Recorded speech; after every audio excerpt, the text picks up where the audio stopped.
មន្ត្រីទទួលបន្ទុកប្រឆាំងការជួញដូរមនុស្សបានជំរុញការពង្រឹងទប់ស្កាត់អំពើកេងប្រវ័ញ្ចផ្លូវភេទកុមារ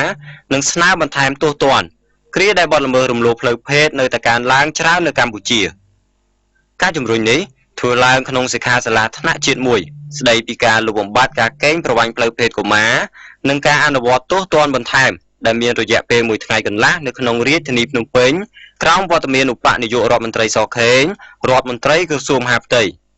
រដ្ឋលេខាធិការក្រសួងមហាផ្ទៃលោកជំទាវជូបណេងនិងជាអនុប្រធានអចិន្ត្រៃយ៍នៃគណៈកម្មាធិការជាតិប្រយុទ្ធប្រឆាំងអំពើជួញដូរមនុស្សនិងមន្ត្រីពាក់ព័ន្ធមន្ត្រីក្រសួងយុតិធធម៌តុលាការអង្គការដៃគូនានាត្រូវគេឃើញបានអញ្ជើញចូលរួមផងដែរលោកជំទាវជូបណេងបានបញ្ជាក់ថាបើទោះជាមានការដាក់ទោសទណ្ឌធ្ងន់ធ្ងរដល់ជនល្មើសកុមាររងគ្រោះនៅតែកើតមាននិងការអនុវត្តទោសខ្លះរបស់តុលាការនៅមានភាពខ្វះចន្លោះដោយហេតុថាការផ្ដន្ទាទោសកន្លងមកនេះទោះបីជាយើងបានឃើញហើយថាមានការដាក់ទោសទណ្ឌធ្ងន់ធ្ងរជាពិសេសនៅក្នុងបទល្មើសដែលប្រព្រឹត្តទៅលើកុមារឬអនិច្ចជនប៉ុន្តែយើងនៅតែឃើញថាមានកុមាររងគ្រោះជាបន្តបន្ទាប់ហើយបទល្មើសនៃការរំលោភភេទនេះគឺមិនបានថយចុះទេចាមិនបានថយចុះទេហើយក្នុងនោះដែរយើងឃើញថាការដាក់ទោសទណ្ឌទៅលើជនល្មើសមានពេលខ្លះក៏មិនទាន់បានទទួលនៅទោសទណ្ឌឲ្យបានគ្រប់គ្រាន់ចាបានន័យថាពួកគាត់នៅតែអាចមានលទ្ធភាពនៅក្នុងការប្រព្រឹត្តបទល្មើសសារជាថ្មីហើយក្នុងនោះដែរយើងក៏បានឃើញថាការអនុវត្តទោសខ្លះគឺមិនទាន់បានអនុវត្តនៅសាលដីកាឲ្យបានត្រឹមត្រូវដោយសារយើងបានជួបនឹងជនរងគ្រោះមួយចំនួនគឺគាត់បានលើកឡើងថាសាលដីកាដែលចេញដោយតុលាការគឺមិនត្រូវបានអនុវត្តនៅឡើយទេចាអស់រយៈពេលជាច្រើនឆ្នាំការងារនេះគឺវាជះឥទ្ធិពលទៅដល់ការអនុវត្តច្បាប់ដែលយើងមើលឃើញហើយថាបច្ចុប្បន្ននេះយើងចង់ធ្វើកំណែតម្រង់ស៊ីជម្រៅនៅគ្រប់វិស័យដែលក្នុងនោះក៏រួមទាំងវិស័យតុលាការឬយុត្តិធម៌ផងដែរហើយក្នុងនេះសួរថាតើការធ្វើកំណែតម្រង់ស៊ីជម្រៅត្រូវធ្វើយ៉ាងម៉េចតាមពិតច្បាប់ឬមួយក៏បទដ្ឋានគតិយុត្តទាំងឡាយយើងបានបង្កើតឬមួយក៏យើងមានស្ទើរតែគ្រប់គ្រាន់ហើយគ្រប់បទល្មើសដែលកើតឡើងគឺយើងតែងតែរៀបចំច្បាប់ដើម្បីអនុវត្តយើងមានយន្តការសម្រាប់ការអនុវត្តយើងមានទាំងស្ថាប័នដែលនៅគ្រប់ថ្នាក់ដើម្បីទទួលខុសត្រូវនៅក្នុងការអនុវត្តប៉ុន្តែទោះបីយ៉ាងនេះក្តីក៏យើងនៅតែមើលឃើញថាភាពខ្វះចន្លោះនៅតែមានដែលធ្វើឲ្យជនល្មើសនៅតែមានឱកាសនៅក្នុងការប្រព្រឹត្តបទល្មើសម្ដងហើយម្ដងទៀតនិងជាថ្មីទៀតចាដែលធ្វើឲ្យមានភាពរងគ្រោះទៅដល់កុមារក៏ដូចជាប្រជាពលរដ្ឋកម្ពុជាក៏ដូចជាប្រជាពលរដ្ឋនៃគ្រប់ជាតិសាសន៍ទាំងអស់ចាដែលបានស្នាក់នៅលើទឹកដីនៃប្រជាណាចក្រកម្ពុជានិងប្រជាជនកម្ពុជាដែលនៅក្រៅដែនដីនៃប្រជាណាចក្រកម្ពុជាសិក្ខាសាលារយៈពេល1ថ្ងៃកន្លះចាប់ពីថ្ងៃទី26ខែកុម្ភៈនេះគឺនឹងផ្លាស់ប្ដូរបទពិសោធន៍រវាងមន្ត្រីជាតិនិងអន្តរជាតិពាក់ព័ន្ធនឹងការប្រឆាំងការកេងប្រវ័ញ្ចផ្លូវភេទកុមារពិភាក្សារកអនុសាសន៍និងឯកភាពគ្នាលើការអនុវត្តទោសបន្ថែមស្ដីពីការហាមជនបរទេសដែលមានវិរុទ្ធភាពពីបទល្មើសផ្លូវភេទកុមារស្នាក់នៅកម្ពុជារកជំរឿនផ្សេងៗដើម្បីលើកកម្ពស់ប្រសិទ្ធភាពនៃការបង្ការបទល្មើសផ្លូវភេទប្រឆាំងកុមារ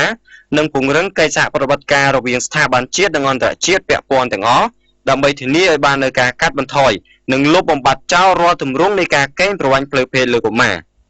ឧបនាយករដ្ឋមន្ត្រីសខេងរដ្ឋមន្ត្រីក្រសួងមហាផ្ទៃបានឲ្យដឹងដែរថាការបំពានរំលោភផ្លូវភេទលើកុមារមានការកើនឡើងនៅកម្ពុជានិងបានផ្ដន្ទាទោសដាក់ពន្ធនាគារនិងខ្លះបានបញ្ជូនចេញផងដែរអាយដាមបញ្ជាក់ថាបើពិនិត្យជនល្មើសភាគច្រើនគឺជាបរទេសដែលមកកម្ពុជាអ្នកដែលប្រព្រឹត្តខ្លះជាជនជាតិខ្មែរតែក៏ទទួលទោសដូចគ្នាការបំពានរំលោភលើកុមារពិសេសការកេងប្រវ័ញ្ចផ្លូវភេទគឺមានការកើតឡើងនៅក្នុងប្រជាណាចក្រកម្ពុជា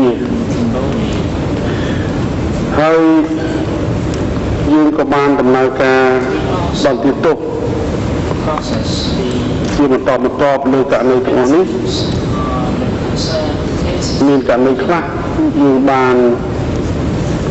បន្ទាទោសដាក់ពន្ធនាគារ ហើយមានតាមនៅខ្លះយើងក៏បានបញ្ជូនចេញចំណុចនេះគឺបើយើងពិនិត្យអំពីមុខសញ្ញាជនល្មើសអ្នកដែលបានប្រព្រឹត្តឃើញប្រវត្តិផ្លូវភេទលើកុមារនេះហាក់ដូចជាភាគច្រើនឬក៏អាចថាទាំងស្រុងគឺជាជនជាតិបរទេស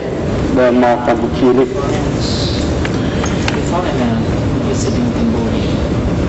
ខ្ញុំនិយាយយ៉ាងនេះមិនបានស្ដីថាជាការ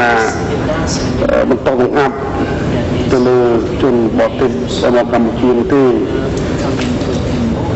ប៉ុន្តែខ្ញុំមិនទាន់បានទទួលរបាយការណ៍ណាមួយទាក់ទងនឹងជនជាតិខ្មែររំលោភបាទឃើញប្រវត្តិទៅភេទលើកុមារនេះឯកឧត្តមបានជំរុញឲ្យកងកម្លាំងអនុវត្តច្បាប់កាត់បន្ថយអំពើនេះនិងសិក្សាផ្លូវច្បាប់សហការជាមួយភាគីកម្ពុជាដើម្បីអនុវត្តឲ្យបានសមស្របកម្ពុជាគឺមានស្ត្រីរងគ្រោះជាច្រើនដែលជាពលករទៅធ្វើការដោយស្របច្បាប់ផងនិងមិនស្របច្បាប់ផងពេលទៅដល់នោះក៏មានការកេងបន្លំឬបោកប្រាស់ដើម្បីជួញដូរផងដែរ